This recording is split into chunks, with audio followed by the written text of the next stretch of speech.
We're inviting you into a conversation called Listen, Learn, and Lean into Peace. Dr. Gafney and I were just talking about how these are emergent times, and we've been involved in some conversations with Black Christians thinking about this moment, and I've talked to rabbis and activists about this moment, and we want so much to just set a table for you to hear more, learn more, listen deeply, and lean into peace. So where are you at? Good evening, Priscilla. Hi. Good evening, everyone from everywhere. From Kalamazoo and Dayton, Bowling Green. Of course, Brooklyn's in the house, and Reno, Nevada, and Brooklyn again, and Harlem. Hey, Chris. We're going to take just another minute and let people get in the room. This is recorded. It'll be on my YouTube channel, and hopefully the Reverend Dr. Wil Gafney will share it on hers as well. We just want to listen and learn and lean into peace.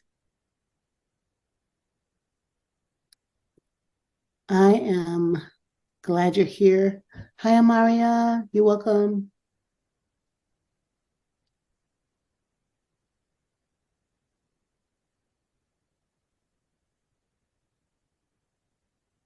North Carolina. Okay, 30 more seconds to just settle in.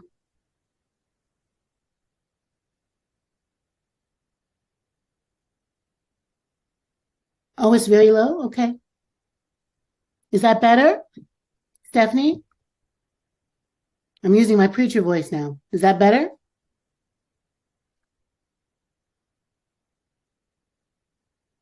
A little. Okay.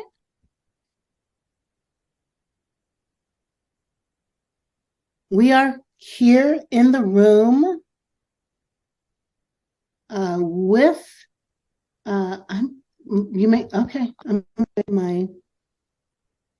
is that any better, everybody? If I use my earbuds?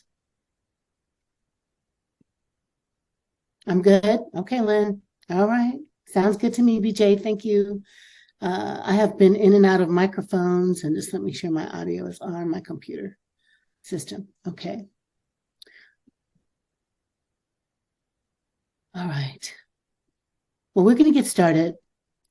I'm absolutely honored that in a very busy time of writing, teaching, thinking, I'm going to say world-changing work, Reverend Dr. Wil Gafney is jumping into this conversation. These are spontaneous conversations in busy lives, and we're hoping that we can learn something that you don't know. What I love about Dr. Wil is she is one of the most splendid, intelligent, creative exegetes around Hebrew scripture that I know, and I'm proud to call her sister, womanist. She's an amazing colleague and has things to share, perhaps that you haven't thought about. Our context is the world is on fire. We've been talking a lot about Israel and Gaza and the West Bank and Palestine. For many of us, those conflicts feel like we understand a bit about that, but I'll bet there's things we don't know. And at the same time, Congo and Haiti and Afghanistan, there's many places to pay attention. And I'm thinking that there's some stuff underneath all of that that has to do with all of that. So Dr. Wil, thank you for coming into this conversation with me today. My pleasure. Thank you, Dr. Jacqui. So can I just ask you, from where you sit in the spaces you inhabit most, what has surprised you the most? What has disappointed you the most about these events of the last 5 weeks? Can we just start there? We can. Brutality always surprises. There is that urge to say, this is inhumane, meaning this is inhuman. And that's an aspirational theological statement that human beings ought not be able to do such things because it is almost disqualifying for the human state, as many of us understand it, being created in the image of God. But also, it is entirely human to do horrific things to one another. So there is that surprise and that realization all at the same time. What has been particularly challenging is that this is a extremely multifaceted global event. Most of the events that we witness and participate in are not two-dimensional, two-sided pieces of paper in spite of reporting and analysis. And somebody got into these newsrooms and said, now the other side says, and it's never two sides. It's multifaceted, like one of those crystal balls that dangles on the end of a chandelier, and each flat place has its own perspective because the entire globe is involved and implicated in different ways. And so that means that while it's true from one small slice that this is a time-stopping horror, the taking of hostages of all ages is shattering. On another side of the globe, it's part of a larger contextual issue and cannot be told without context. And somewhere else, it's about only one place in the world is safe or is supposed to be safe. And for someone else, it's no place in the world is supposed to be safe.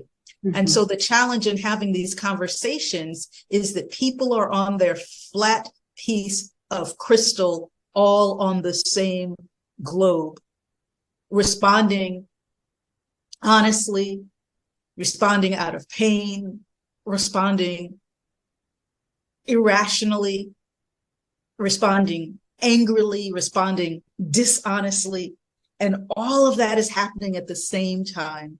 And no one response to one group of people will ever be sufficient to another group. And so that is the challenge of being not enough for anybody and too much for some folk, all at the same time. But also, don't dare keep silent, and at the same time, keep silent, because there's nothing that can be said in the face of this horror. And this is not a time for talking, but this is a time for choosing words carefully. All of those things are true, all at the same time. And that's the challenge. All at the same time. So well said. You can't stand in the middle. The words you choose, if you didn't say the right amount of hostage words, if you didn't say enough of the right pro-everybody words, it's just such a fraught time that it's hard to know what to do. And I'm so glad you came tonight in your really full schedule. Dr. Wil, I just want to ask you, I count on you. I'm writing sermons every Sunday, and I count on you. I count on your insight. I count on your expertise about the texts that you and I would say belong to the Hebrew people that we built our religion on, like these scriptures that some would call Old Testament, but we would say Hebrew scriptures that were Jesus's scriptures, have theological depth, wisdom, things to critique, right? Things to wonder about. Could you please turn your beautiful hermeneutic, your expertise on this moment? What are you thinking that comes from your place on the planet and your expertise on these texts about this moment? We were talking in and after another webinar with another community about the ways in which clergy and lay leaders and Christian educators want to talk about the land, the physical space that we call Israel/Palestine. And so we corresponded about starting there. We only have a half hour, so we're not going to approach modernity, but we want to talk about the physical land. And as you raised the initial question to me, how white supremacy mediates the way we even understand it. Yes. So I want to start with our island home in space with our first slide. And one of the things I do in my course, Introduction to Interpreting the Hebrew Bible, is that I ask the students, what are the continents at stake when we talk about the stories of the Hebrew Bible? Mm-hmm. And I just want to ask, because the layout is a little different for me, since I'm not running this. I think it's being shown in sort of a workspace and it's not actually playing because everything is all up at the same time. So maybe someone needs to hit play. There we are.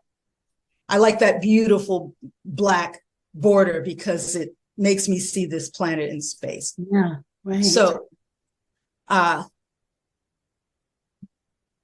intro course does have a whole segment on geography, and then we do geography all the way through, in part because of my Sainted Hebrew Bible professor who taught that into us. So I'm going to ask those of you who are in the house to just call out where we are in the world in your chat. You didn't know you were taking a class, but you're in it now. So I don't think I can do both of those things at the same time.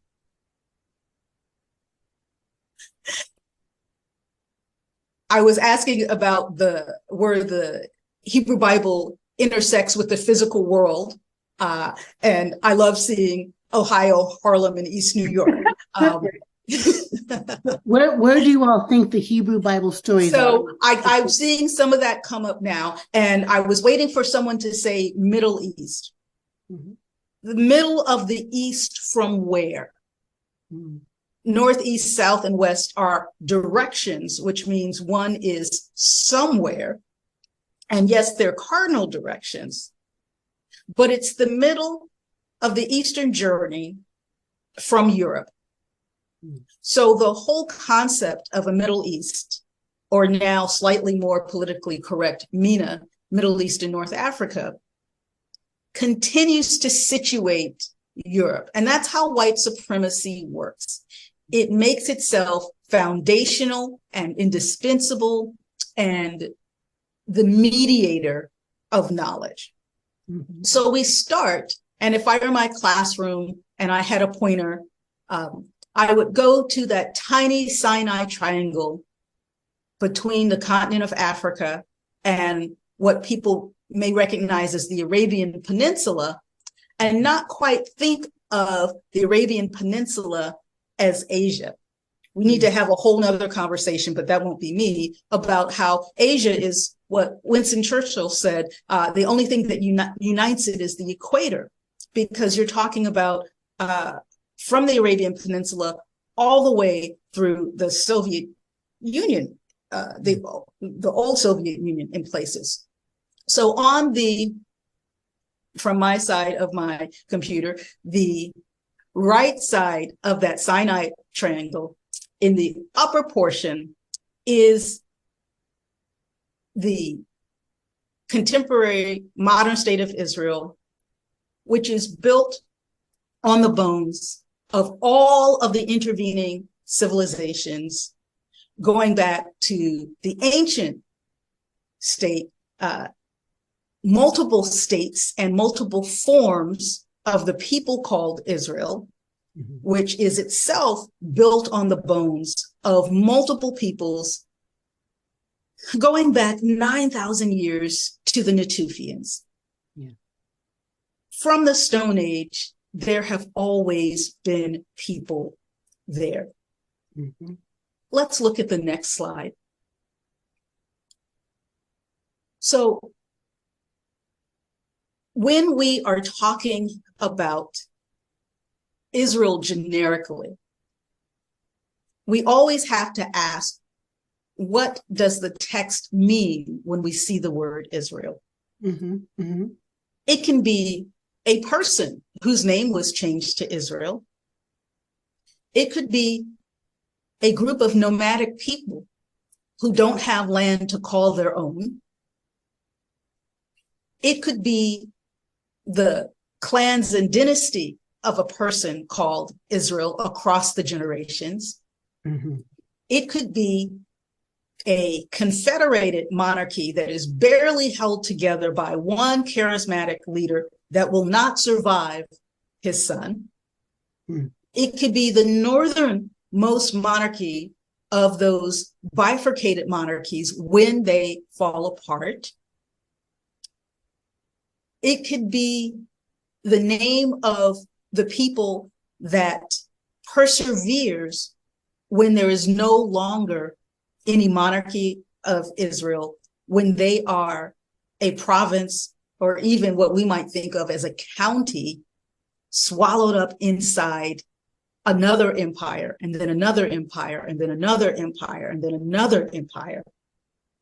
At one point, Israel will mean Judah, because the northern monarchy, Israel, will have been destroyed and its people dispersed. That's where one of the first great waves of the Israelite diaspora comes from. 8.5 of the 12 tribes are dispersed and enslaved by the Assyrians, who throw them all around their empire to mix them up so they could not communicate and revolt. Our ancestors know something about that practice. So then what's left of that family dynasty, of that once confederated monarchy, of those landless people, is the people who settled in Judah, that then became known as Yehud when it was a Persian province, and so on. So at some point, your prophets in the Hebrew Bibles, when they say Israel, they mean the one surviving tribe of Judah with a little bit of Benjamin, a little bit of Simeon, and whatever refugees made their way home. So even the word means different things. When I asked our co-conversationalists where we are in the world, one person that I saw early said we are in Africa.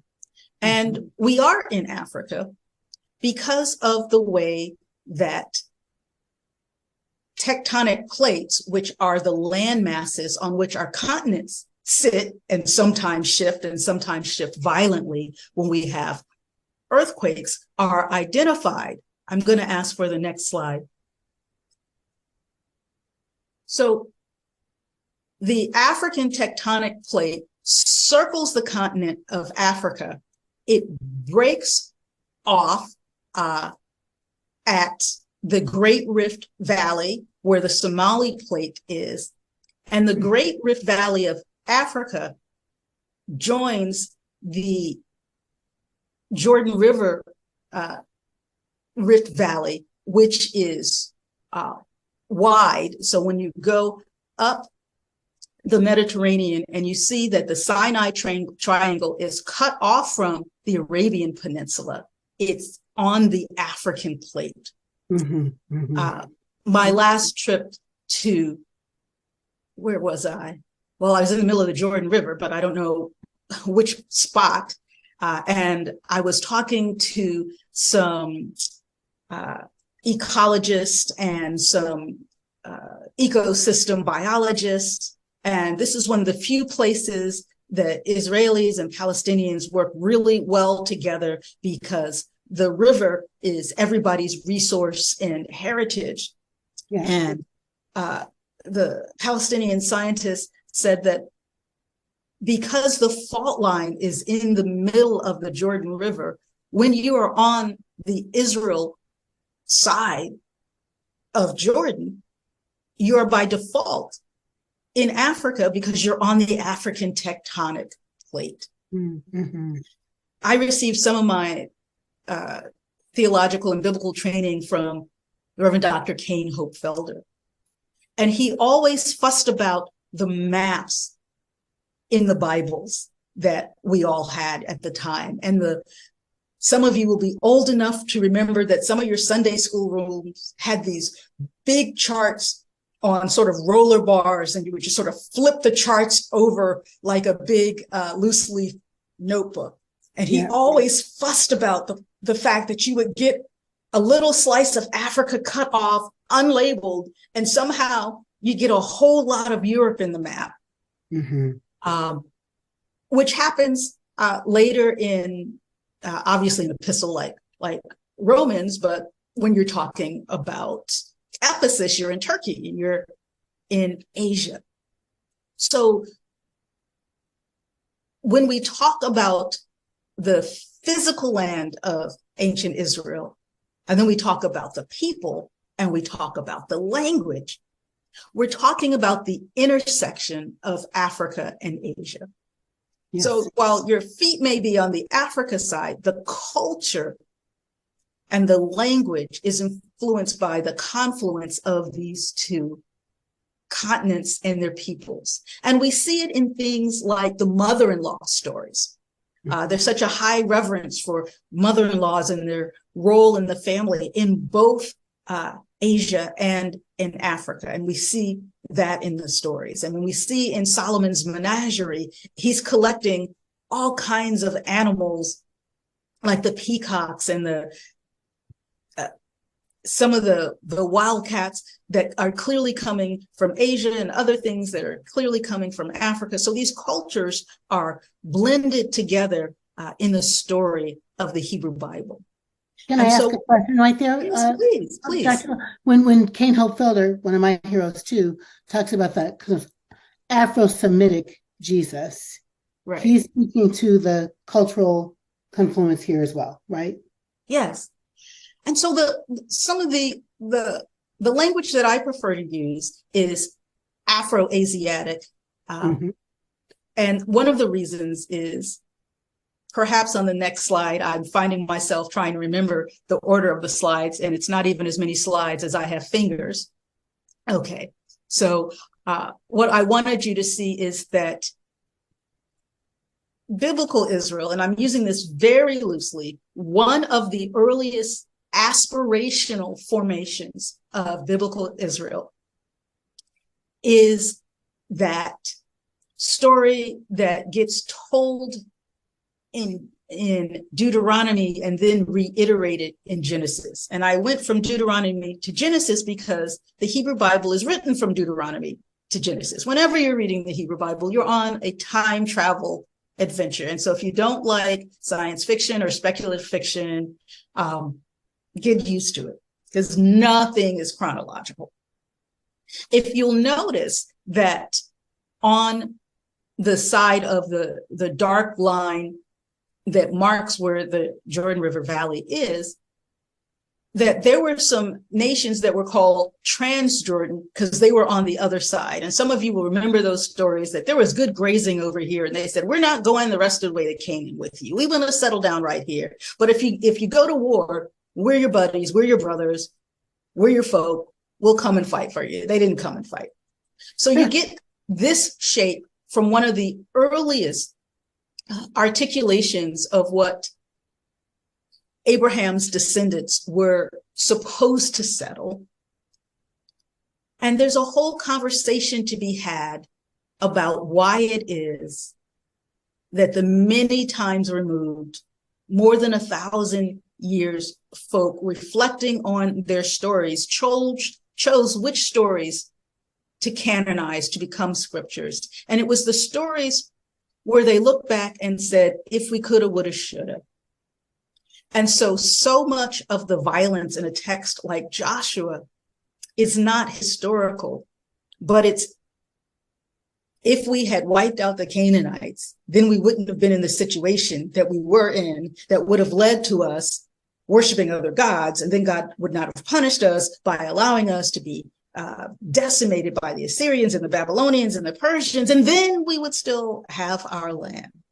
There's a whole lot of ifs in that theology. And it's some pretty problematic theology. It's the theology of a traumatized people and a perpetually occupied people. But the story is, even within the Hebrew Bible, that the Israelites never occupied all that land. And that a narrative like Joshua is immediately followed by a narrative like Judges, in which in the very first chapter of Judges, Joshua is refuted. And city after city after city after city is named, where it says that the Israelites did not drive out the people. The Israelites did not drive out the Hivites and the Perizzites and the Hittites and the Jebusites, but lived among them. So reading the Hebrew Bible contextually means reading its interbiblical exegetical work. So when people want to say in modernity that because they read a book on the rapture, that in order for Jesus to come back, that ancient Israel must occupy all of its, modern Israel must occupy all of its ancient borders, there's a lot of dishonesty there, because this particular map was never occupied. And the borders of ancient Israel and Judah, and then just Judah, changed every generation depending on who was in power and what happened. These are not the borders of David, and these are not the borders of Solomon. And the borders of Solomon were arguably the larger borders in terms of reaching down into the Sinai Peninsula. But a lot of the material on the other side of Jordan was gone. Let's go on to the next slide. So I said I used the language Afro-Asiatic because it's the language of scholars. It's the language that describes the linguistic family of which Semitic languages are a part. So when Dr. Felder does Afro-Semitic, he's sort of coming down into the chart one particular way, but I want to do the larger chart. And so that top line of languages, from Egyptian languages to the Nubian languages in Central Africa to the Berber, Chadic, and Omotic languages, also along the top and down the Horn of Africa, all of those languages are the Afro-Asiatic languages. Within them are the Semitic languages. And when we talk about Biblical Hebrew, we're in the Western side and the Northwest Semitic group. So the languages are Afro-Asiatic and the people are Afro-Asiatic. I write in my book, Daughters of Miriam, about biblical scholar Martin Noth, who argued vehemently against identifying the people as Afro-Asiatic, and even went so far as to look at some of the artwork of the Nubian people, the people who are Cushites in the Hebrew Bible and sometimes called Ethiopians, meaning from where modern Ethiopia is all the way over to Central Africa. But the people who came up north and sat on the throne of Egypt during the period of the classical Israelite prophets like Isaiah and Jeremiah. There's a very useful archaeological documentary on the Disney Channel on the Black pharaohs of Egypt that is worthwhile. And so this particular scholar said that the Nubians were wrong when they portrayed themselves. Imagine telling somebody you're wrong to portray yourself that way, with wide noses and thick lips, like the American Negro. And so this language of Afro-Asiatic was tendentious for white scholars in the Guild. And the creation of a purely Asiatic Israelite, or an Israelite who, lo and behold, became European in the religious art, icons, and church windows of the West.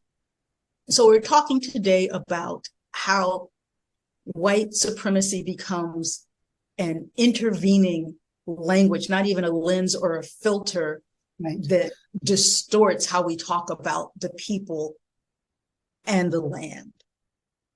Let's look at what I think is the last one.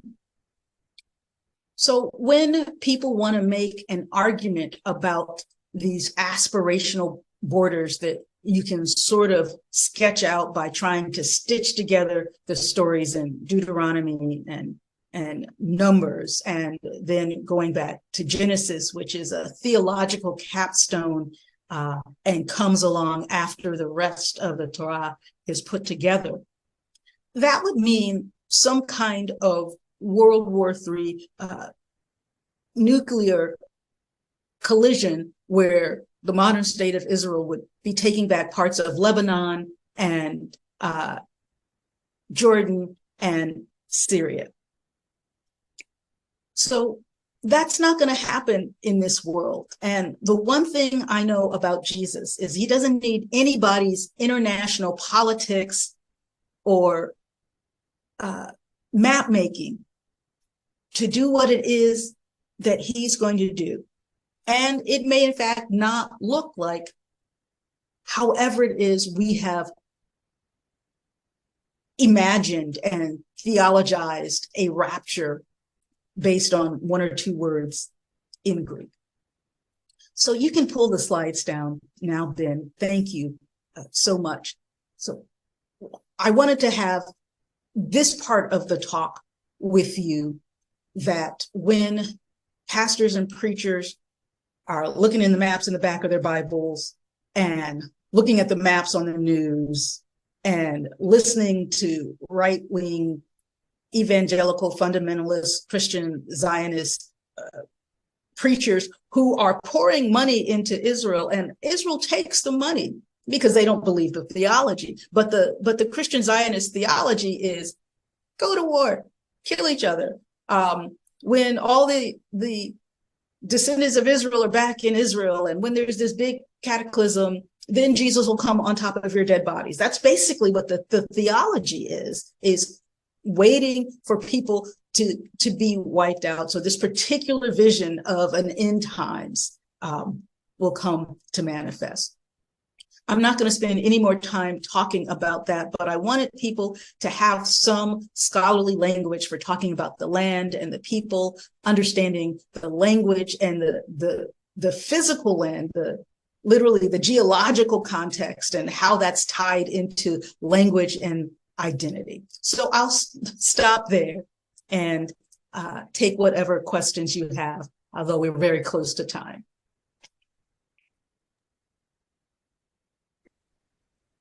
We are close to time, but I would love for a couple of you, Edouard, you said something about the interconnectedness of us.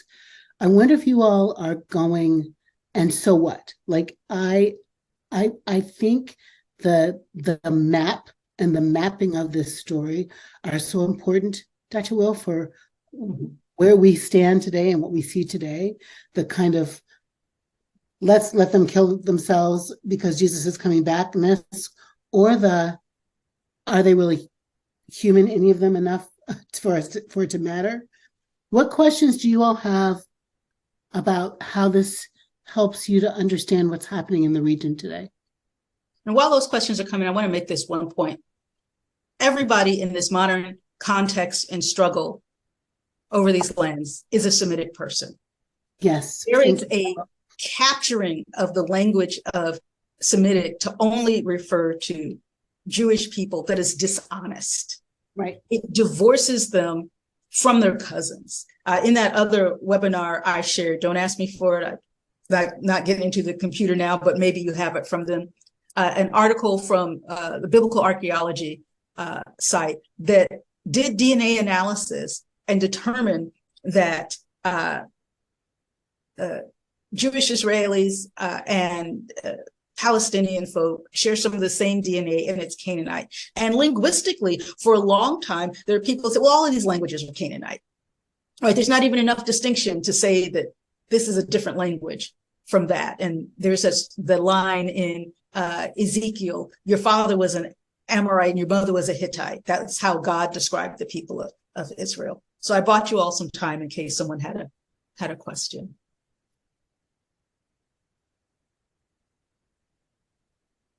I have one, Wil.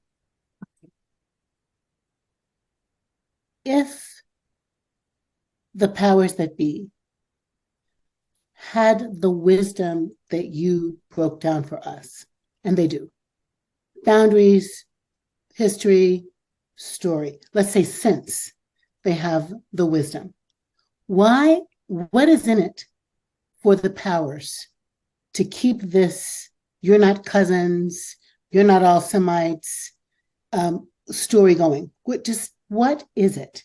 Theologically, ethically, what is it that keeps this swirling toward war? In post-colonial discourse, the language of othering came into the general public sphere. And that is when people say, you're not like me, and you are so not like me that you might not even be human, then all kinds of things are possible.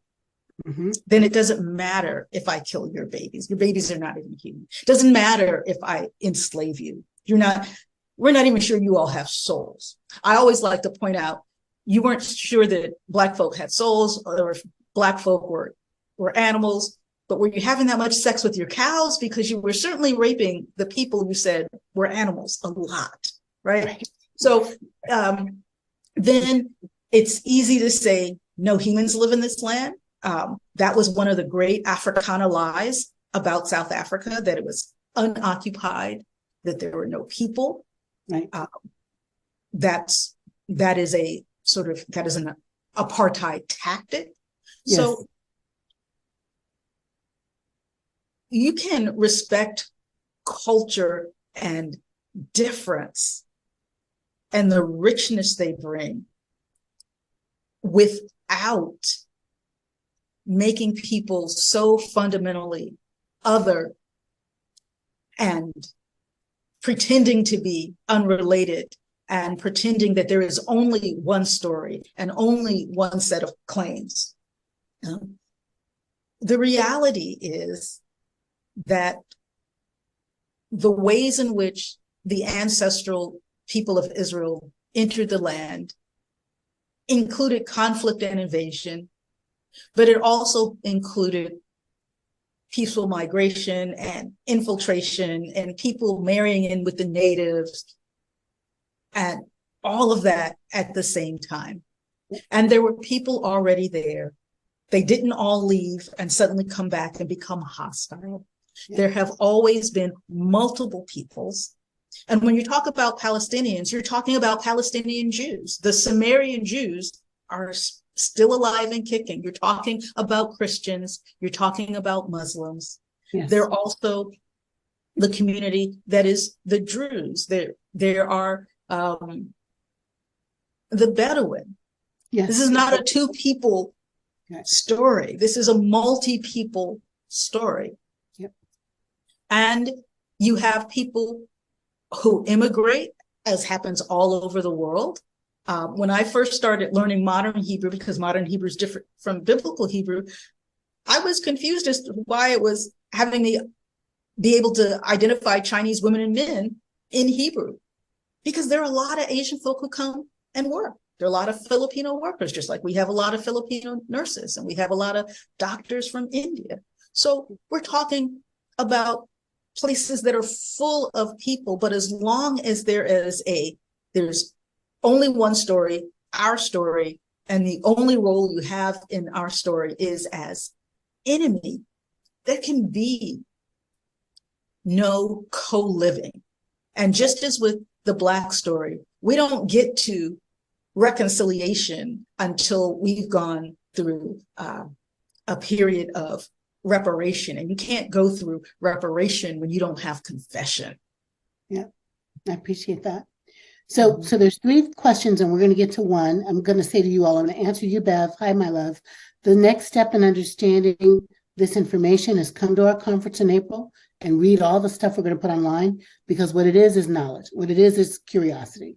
What I think Dr. Wil just did, I mean, in this half hour, is to help us to complexify these narratives of place and land and original Israel and who are the people in it that causes us, that is weaponized. That's a weaponized simple narrative. That I think that's an important next step. Dr. Wil, how can we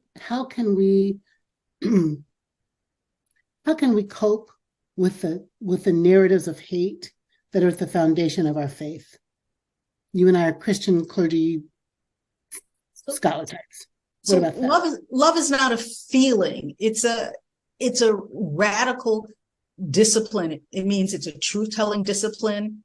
It's a space-holding discipline. It's a weeping with discipline. It's a raging against discipline.